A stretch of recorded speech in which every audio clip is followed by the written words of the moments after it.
Good evening, everyone, and welcome back to another 7 o'clock bedtime stories on a Sunday. I hope you all had a great day, enjoying the lovely weather. Maybe you could comment down below and tell me what you've been up to today. I'd love to hear all the fun things you've been doing. So let's find out who we're saying hello to today. Hello, Joey, and hello, Jamie. Hello, Harvey, and hello, Joshua. Hello, Jacob, and hello, Ethan. Hello, April, and hello, Sophia. Hello, Holly, and hello, Alia. Hello, AJ. Hello, everyone. But I've also got a very special hello to say today to Jensen, as I know today is his birthday, and I believe he must be 8. So, happy birthday to you. You are very lucky because you share your birthday with somebody else in our school. Miss Guest is also having a birthday today. So hello, Jensen, and hello to Miss Guest. I hope you've had lovely days. So last night I asked you about which story you would like to hear. And you have gone and chosen this one, which has been kindly lent to us by Esme. It's called Who's Afraid of the Big Bad Bogey? So let's find out who is afraid of the big bad bogey. I think in this story you're going to see some other story characters that you might see in other books. So keep your eyes peeled and see where you might have spotted them before. Right, let's move this so you can see better. You see that? That's okay. Once upon a time, in a faraway land, lived 3 bogies up the horrid hairy nose of a massive giant. Can you see here? These are his nostrils. Their names were James, Alice, and the big bad bogey. There he is. James and Alice were as sweet as can be. But the big bad bogey was very naughty indeed. He loved pulling on the hairs inside the giant's revolting nose and making him sneeze. Achoo! Let's try and get it so you don't get the light on it so much. One day, the giant had had enough. He stuck his finger up his nose. He had a very good pick. Help, said James and Alice. He's going to pull us out and eat us. But the big bad bogey was bored of living in the giant's nostril. He jumped onto the finger, shouting, "Yippee!" Couldn't wait to get out of there. The giant was going to eat the big bad bogey, but he was so big and so bad that the giant flicked him into the air instead. Ooh, like he's travelling so far. Gross. As the big bad bogey flew through the air, he sang, "Who's afraid of the big bad bogey? The big bad bogey, the big bad bogey. Who's afraid of the big bad bogey? Every one of you," is what he said. Then the big bad bogey went crashing through the roof of, and this is the part where you might know the next story character, Grandma's house. You recognise it yet? She was just about to be eaten by a wolf, and he squished the wolf flat.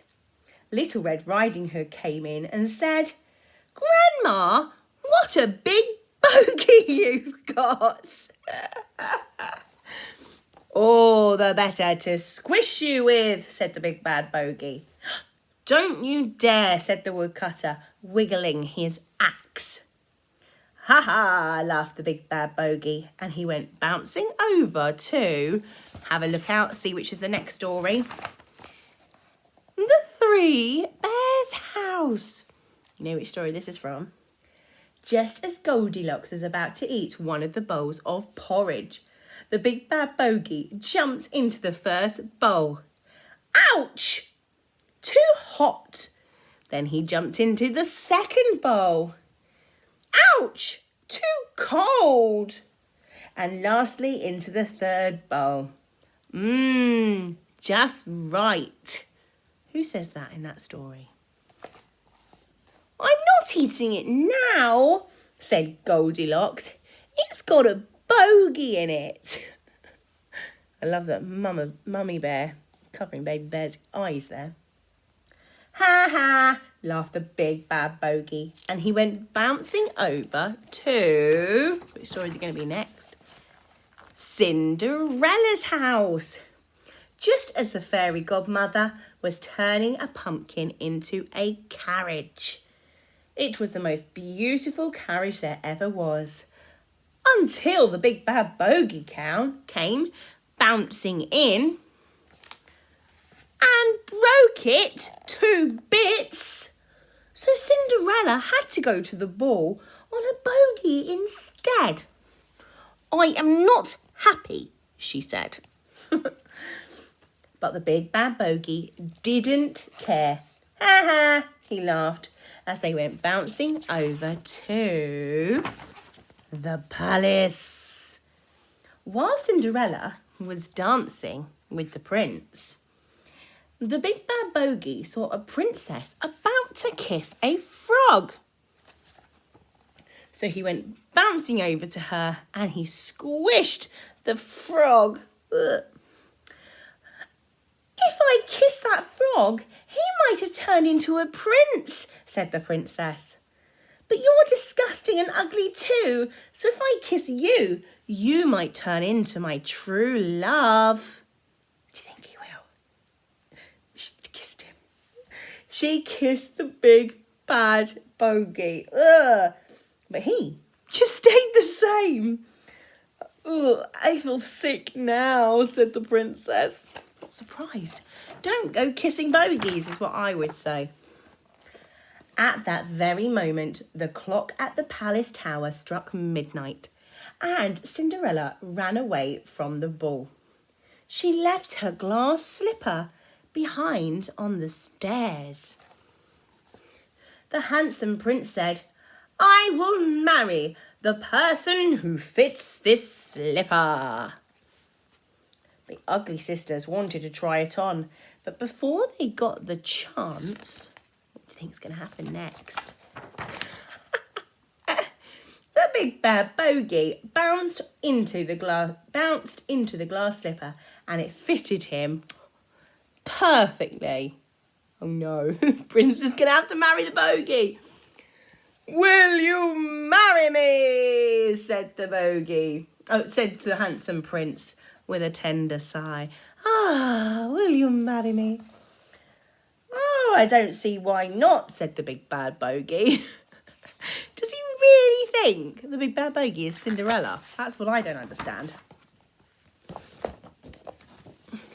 Because you've spoiled my story, that's why not, said Cinderella, storming up to the big bad bogey. And she was very cross.